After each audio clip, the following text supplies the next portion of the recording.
Tantor Audio, a division of Recorded Books, presents Singularity by Ryk Brown. Narrated by Jeffrey Kafer. Chapter 1. Nathan stood on the dock inside one of the Deal's massive docking arms, where his ship had spent the last 8 weeks getting her entire hull overhauled. It had been a complicated process that involved replacing every single hull panel with newly fabricated ones. Not only were the new hull panels now a different color, they had been completely redesigned. Now each panel had its own emergency pressure shield generator to protect against sudden decompression due to hull penetrations, and each panel also had its own battery system to power that emergency shield for hours, in case external power was unavailable. Vladimir had also figured out how to adapt the Atlantis' hull panel design to work for the Aurora, so that both the shield emitters and the jump drive emitters were integrated into the panels. In addition, every panel boasted 2 sets of shield emitters and 2 sets of jump drive emitters, giving redundancy to both systems.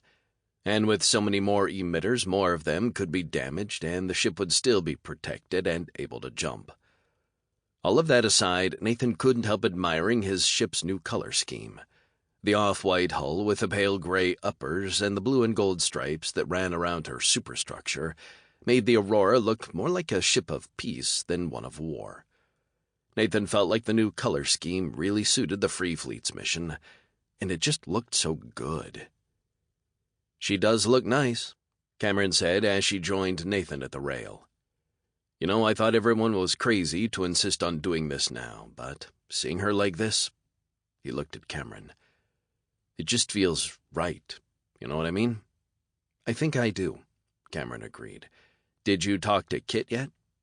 "Not yet," Nathan replied. "He's giving Lanny some remedial combat training after he got his ass kicked on that last mission." "Yeah, I heard about that."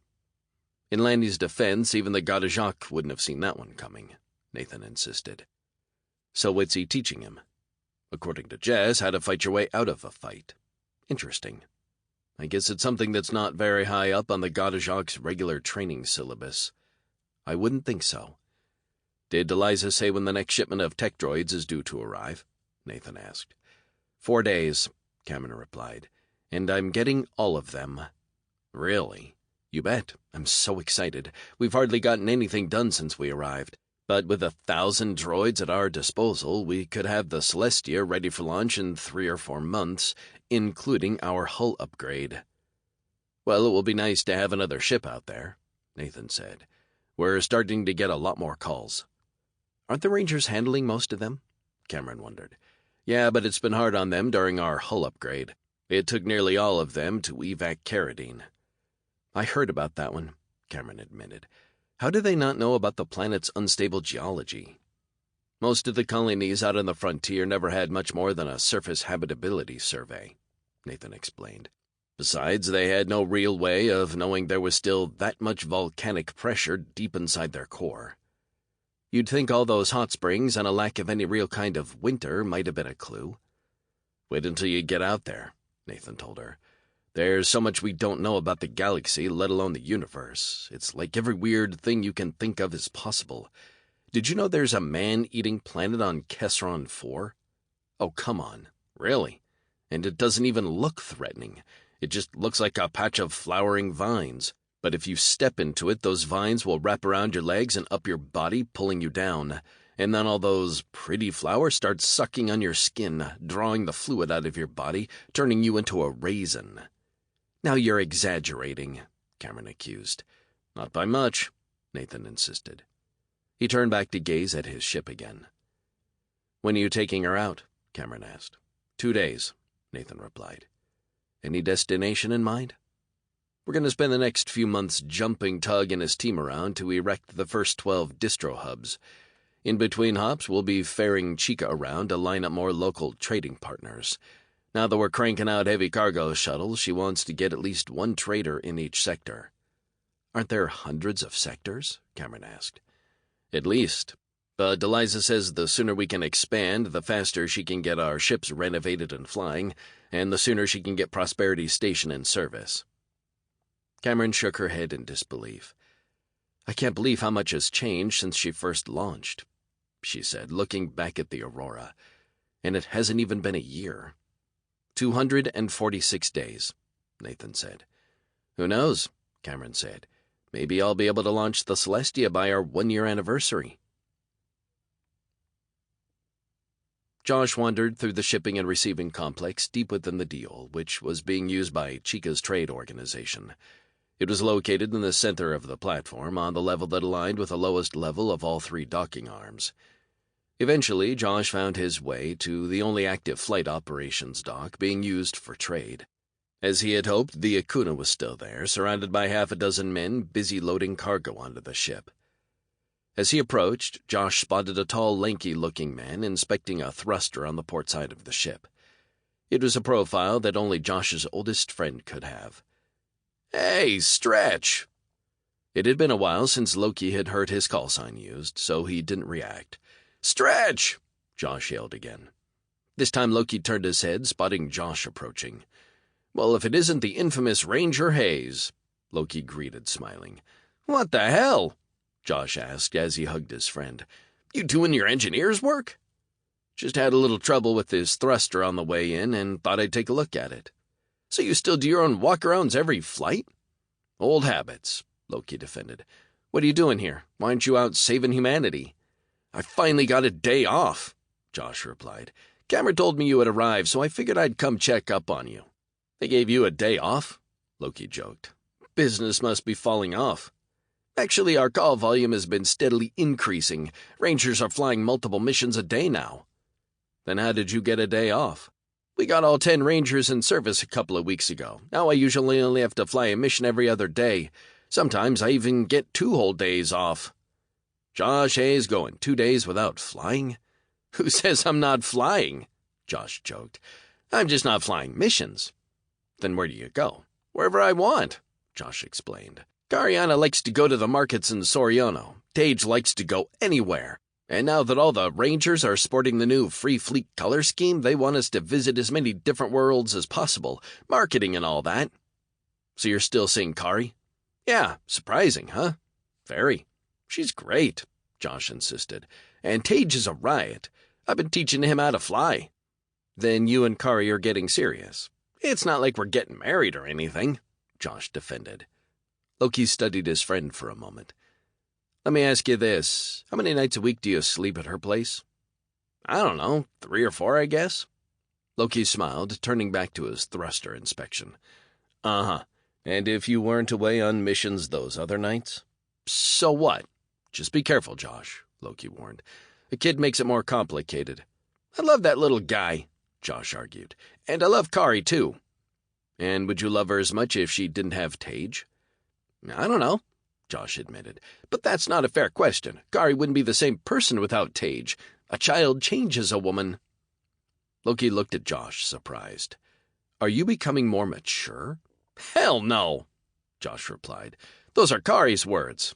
"Phew," Loki said. "I was getting worried there." "How's Alex?" Josh asked, hoping to change the topic. "She's good." "How far along is she?" "About 4 months, I think." "You think?" Now Josh was surprised. "That's not like you, the details guy." "Honestly, they've been running us so ragged the last few months I'd have to look at a calendar just to tell you what month it is." "How many flights a day?" "We're making at least 6 or 7 round trips between the Deal and Chica's partners every day," Loki replied. "How long at each end?" "At least an hour. It was twice that a few weeks ago. Now that Chica has gotten her inventory organized and she's instituted standardized packing crates, things are going more smoothly. She's also made sure that plenty of loaders are available at each point, which helps. But without Alex on board, I'm having to rely on our AI more and more.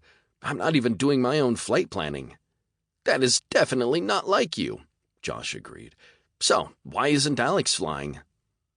"Dr. Barra doesn't want her jumping all over the place during the second half of her pregnancy," Loki explained. "Why?" Josh wondered. "Pregnant women have been traveling by jump drives for centuries." "With legacy jump drives," Loki corrected. "There's 0 data on the safety for pregnant women traveling with super jump drives. We decided she should just stay on Libertara for the rest of her pregnancy." "What about after?" Josh wondered. By then, all the regular routes should be handled by the heavy cargo shuttles. When that happens, we'll just be flying Chica around to recruit new traders or taking random cargo runs. So we should be home every night and even have a few days off here and there. We're even going to build a flight ops center at the Feruria camp. Landing apron, service hangar, spare parts fabricator, the works. We'll be able to keep the Akuna in top shape forever. Did you get your home built? It's still under construction, Loki admitted. I doubt I'll be able to finish it until our flight schedule eases up. So you're staying with the in-laws when you go home? We're not married yet, Loki reminded him. And no, Alex comes back and stays on the ship with the rest of us. Josie's and Shane's houses aren't done either. Bears tries to help work on them, but we're talking 1 old man and 3 homes. And you're not exactly a builder. I do okay, Loki defended. Got time for lunch? Josh asked. Loki looked back at the loaders, noticing that they were now loading smaller packages. Sorry, no, we're probably going to be wheels up in 10. Mind if I tag along? Are you allowed to? Loki wondered. What if you get a mission? Lanny's first up right now, Josh explained. So there would have to be 2 missions in the same day, which doesn't happen very often. Besides, I'll have my lair follow us. Okay, Loki agreed. Great, it'll be like old times, Josh said. Just remember I'm in command. Yeah. Next time, though, bring your shuttle earlier and we'll load it up as well, Loki suggested. Maybe cut down on our number of flights per day. Yeah, no. You wanted to see me, Captain? Kit asked, leaning into the hatchway leading from the bridge to Nathan's ready room. Yes, come in, Nathan replied. I didn't take you away from anything, I hope. No, Kit replied, taking a seat across the desk from Nathan. I was just kicking some ranger ass in the training room. How are they doing? Nathan wondered. The first 4 are doing great, Kit told him, but they weren't the strongest candidates, and they have more time in the field. But the rest of them are coming along. We just have to keep a closer eye on the newer ones and be ready to haul ass back up to them if they get into trouble. Of course, Nathan said. That's why I asked to speak with you. Nathan leaned back in his chair, taking a breath before continuing. I've had conversations with General Tellis and with all the captains of the Round Table. We all agree that the Rangers need constant monitoring. Not because they're not qualified, even though they really aren't, but because we don't even know yet what the qualifications are. The entire concept is a grand experiment, and it's probably going to take thousands of missions to truly understand the role of the Rangers in human society outside of Alliance space. That's one of the reasons they need to be constantly monitored, so that we can adapt and adjust and provide additional training as we identify the need. For example, Dr. Chen thinks we should put all the Rangers through medical rescue training. That makes sense, Kit agreed. The Garda Jacques do the same thing so that any one of us can provide emergency trauma care on the battlefield, and the Rangers have already had 3 instances where they were called to evac the ill or injured back to the Aurora for care. Exactly. Then you agree that the Rangers need some sort of command overwatch. Not really a command, because the Rangers are supposed to be independent and free to make their own decisions, but they definitely need a centralized support and review system. How do you see that operating? Nathan asked. A central facility on the deal, of course. It probably needs to have Garda Jacques as handlers. It would make sense to move Free Fleet comms there as well, at least the portion that deals directly with the Rangers. And we'll need some sort of administrative support. Someone to track all the missions, the Ranger training, making sure that they maintain currencies and such. Their health, make sure they're getting enough downtime to prevent burnout. Maybe even to coordinate their PR visits to worlds to increase visibility. That way the Garda Jacques handlers only have to monitor those Rangers currently on missions. Oh, and there needs to be a quick response team who can back up a Ranger if they get in over their heads. Something like your team? Nah, probably only a squad of 4. In full battle gear, 4 Garda Jacques are like 40 regular troops. 60 if we're talking your average dipshit pirate. The real question is who to put in command of all of this. It needs to be someone with an intimate knowledge of not only the Free Fleet's operations, but also an expert in Garda Jacques methods and the abilities of the Rangers themselves. You mean someone like you? I wasn't really suggesting that I should lead them, Kit assured him. Relax, Kit. General Tellis already recommended you, as did Colonel Ryk. Ryk recommended me? Kit asked, surprised. I can see Tellus recommending me. He was just like me when he was young, or so I'm told, but Ryk, he hates me." "Colonel Ryk doesn't hate you," Nathan insisted. "He just thinks you're a bit too reckless. General Tellus, on the other hand, thinks that's exactly what the Rangers need, to be a little reckless." "Well, if you want reckless, I'm definitely your man," Kit joked. "What about my team?" "They're going with you," Nathan explained. "Make them all handlers and put them on some kind of rotation. Make certain handlers work with certain Rangers or something. I don't know. That's for you to decide. Colonel Ryk is going to give you 8 more Gadajak and 2 more QRT shuttles so that you can back your Rangers up without having to call for help from the Atlantis." "Won't that cut into Colonel Ryk's teams?" "He's going to reorganize the Gadajak strike teams into 2 teams of 12 men each, plus 1 commander per team. He'll lead one team, and Commander Farish will lead the other. We're also giving you Honori Doan as your intelligence officer due to her vast network of contacts, and Kata as your administrative assistant. As far as dispatchers, Free Fleet comms will be relocated to the deal, so you'll be in charge of them as well." "Wow," Kit replied, rubbing his head. "That's a lot of responsibility. Which is why General Tellus wants to promote you to commander." "Commander? I'm skipping a grade?" "You'll need a second," Nathan pointed out. "Chief Anson, without a doubt." "Not Maury Brill?" "No, Maury should be the lead Ranger handler," Kit explained. "He's got a knack for it." "Well, it's your team," Nathan stated. "Congratulations, Commander," he added, offering his hand. "Thank you, Captain," Kit replied, shaking Nathan's hand. "When do I start?" "The space on the deal is already cleared out and ready for you. The sooner you get over there and tell them what you need, the sooner you can get up and running," Nathan explained. "The comms officers from Libertara will be arriving day after tomorrow." "I guess I'd better get busy then," Kit sighed. I'm going to miss all of this. It's been a wild ride. I have a feeling it's about to get even wilder." "Singularity?" Nathan asked. "I like it," Cameron said. "Why Singularity?" Chica wondered.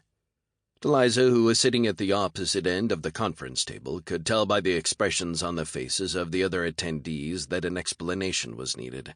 The word singularity actually has 2 meanings. The most common, of course, being a point of infinite mass. We plan on creating a single point where all the goods to be traded will be routed through on their way to their final destination. This single point will also amass a sizable inventory of high-demand goods.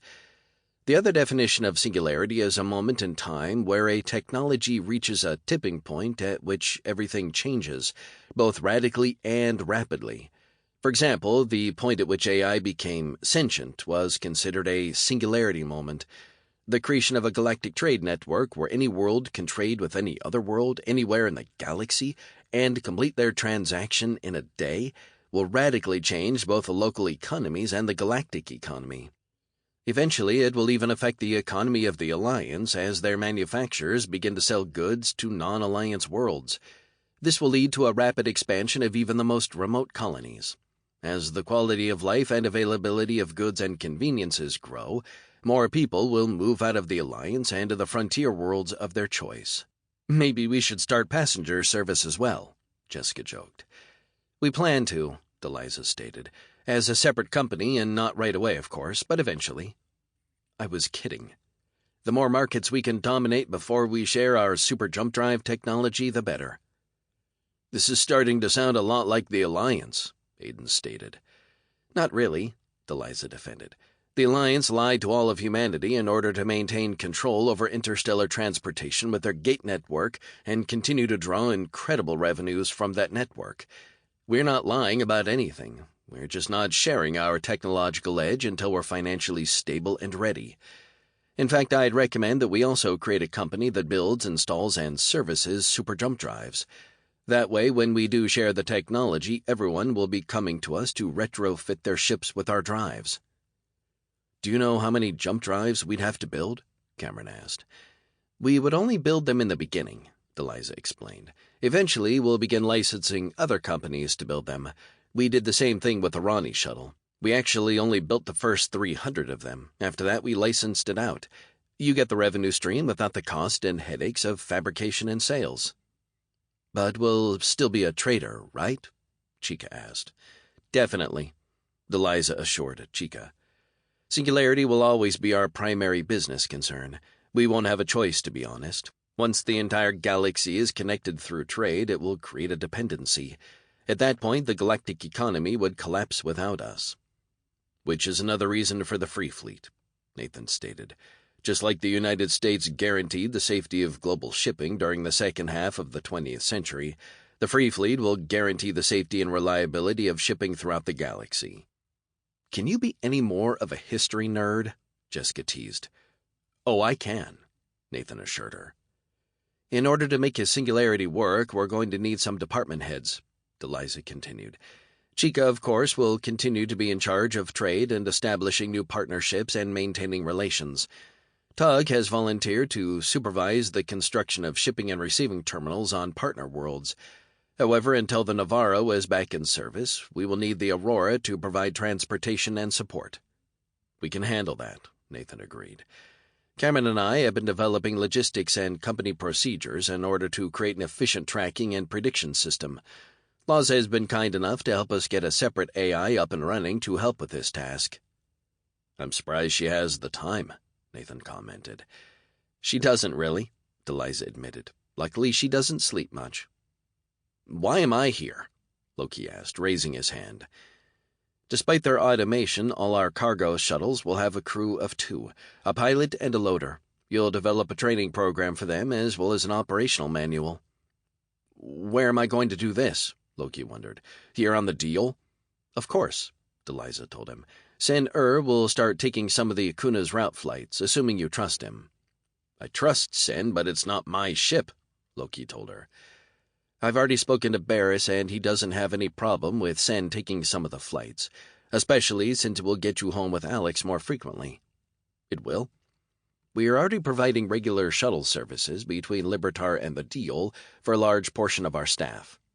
You are? Nathan wondered, surprised. With all the work going on inside the deal, we decided to move most of our crew to Libertara, Cameron explained. That way we don't have to worry about temporary interruptions in power or life support in the residential areas. Plus, Libertar already has an advanced health center, plenty of food and water, and of course fresh air and sunshine, and the commute is less than half an hour. Which brings up another topic, Deliza said. A proposal to change the Free Fleet Universal Ship Time to match Libertaran time. The Libertaran day is only 15 minutes and 32 seconds longer than a standard Earth day, so we'll just keep the 24-hour clock and just slightly alter the length of a standard second. The change will be so minimal you won't even notice it. Isn't Libertara's clock about 10 hours off from ours? Jessica asked. Yes, we'll change shipboard time to match Libertaran mean time. That way the entire fleet, the deal, and Libertara will all be on the same clock and the same calendar. Doesn't that further tie Libertara with the Free Fleet? Aiden asked. I thought we were trying to avoid that kind of association in order to protect them. Libertara is no longer providing financial assistance to us, Deliza explained. It's all coming from my holdings and Tug's, and eventually Singularity will provide ample revenue to sustain the fleet's operations. Libertara will just be a temporary home for our people, and until the rest of humanity has super jump drives, no one can reach out and attack Libertara. Well, they could, Jessica argued. It would just take a while. Since I'm the last one left, I'll ask, how would you like me to help? Aiden asked. I'd like you to head up Singularity flight operations, Deliza proposed. We will need to develop reasonable schedules, procedures, maintenance schedules, crew performance reviews. There will be just a ton of problems to work out in the beginning. In fact, it will probably take a year or two, maybe more. And the Scott will be the last ship to return to service. Think you can handle that? Deliza asked, smiling at him. I can try, Aiden promised. I would suggest you turn to Cameron if you need help, Deliza told him. She is very good at organization. Expect a lot of calls from me, Captain, Aiden told Cameron. What about shuttle maintenance? Nathan wondered. It's going to be entirely automated, Deliza replied. In the same way that maintenance of the Ranger's lair shuttles and Dragons is automated, every cargo shuttle will have a tech droid. Plus, we'll have a dedicated maintenance bay here on the deal for things that can't be done in the field by the on-board droids. Nathan took a breath, letting it out in a sigh. Well, you seem to have covered everything except maybe a corporate logo. Eliza picked up the remote on the table in front of her and pressed a button. The view screen on the wall came to life, displaying the proposed logo. "I stand corrected," Nathan stated. "How soon can you take Tug and his team to establish the first shipping and receiving facility?" Eliza asked Nathan. "How long will it take?" "We'll be using auto-build units to form the buildings on site," Tug explained. "I estimate it will take a few days to build the landing pads and the foundations, and then a few more to connect everything up." "What about utilities?" Nathan asked. "Totally self-contained," Tug replied. "They only need a water source, which each world will provide, so perhaps a week." "An entire shipping and receiving facility in a week?" Nathan questioned. "Don't you need big warehouses and stuff?" "Only local goods will be stored in the Distro Hub's warehouse," Eliza explained. "The stuff from other worlds or from our own warehouses on the deal will only pass through the hubs on their way to their final destinations. We'll be ready to start automated cargo ops with the first 6 partners in a few weeks, once we get 2 or 3 cargo shuttles working and have at least a dozen cargo pods." "Cargo pods?" Jessica asked. "We'll be using standard cargo pods designed to fit snugly inside a heavy cargo shuttle's cargo bay," Eliza explained. "The pods have their own power, environmental control, and mobility systems.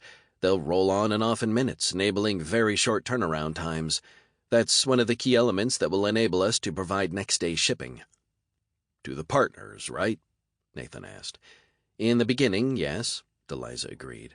"But once we share super jump drive tech with the rest of the galaxy, our partners will be able to finish the delivery the same day they receive the order." Nathan sighed, looking to Tug. "Your daughter is quite the business dynamo, isn't she?" "She is," Tug agreed, pride showing on his face. "Are you busy tomorrow?" Nathan asked him. "I am now," Tug replied. "I'll have my crew start loading our equipment immediately." "Then it's official," Eliza declared. "Singularity is now officially in business. I'll file the universal trademarks and copyrights today." "With who?" Jessica wondered. "With the Alliance, of course," Eliza replied. "We have to file with the Alliance?" "We don't want Alliance corporations copying our business model and doing the same thing in Alliance space." "Wait, we're planning on providing service inside Alliance space?" Jessica questioned. "Eventually, yes," Eliza replied confidently. "It's inevitable." "It will also greatly weaken the Alliance's hold over humanity," Nathan realized. "A fortunate side effect," Eliza replied, smiling. "There is one other reason that Singularity is an appropriate name for this company that you didn't mention," Cameron said. "If we hadn't tried to jump the singularity the Ilion had created in an attempt to capture us, none of us would be here. We'd all be dead. Tug, Eliza, and Abby never would have been resurrected. The Goddess Jacques would still be wandering the galaxy, waiting in secret, and Chica would still be stuck on Hadria instead of becoming the biggest traitor in the galaxy." "Actually, that was the original reason I settled on Singularity," Eliza admitted.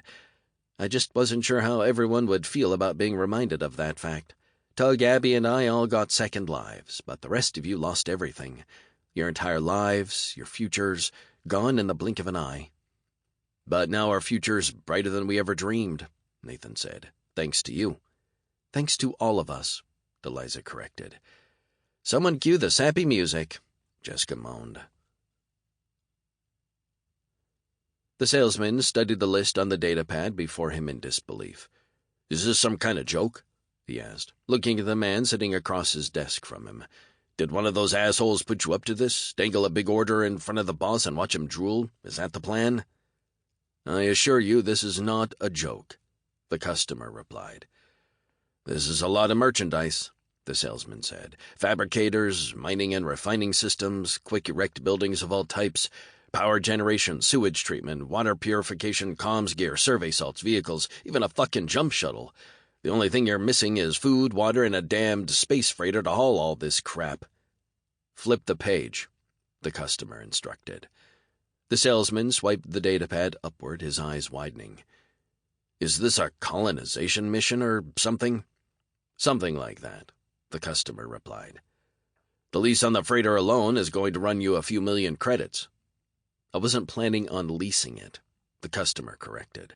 "Just how many people are you planning on starting with?" "Next page." The salesman was swiped up again. 0? All droids? Sample complete. Ready to continue?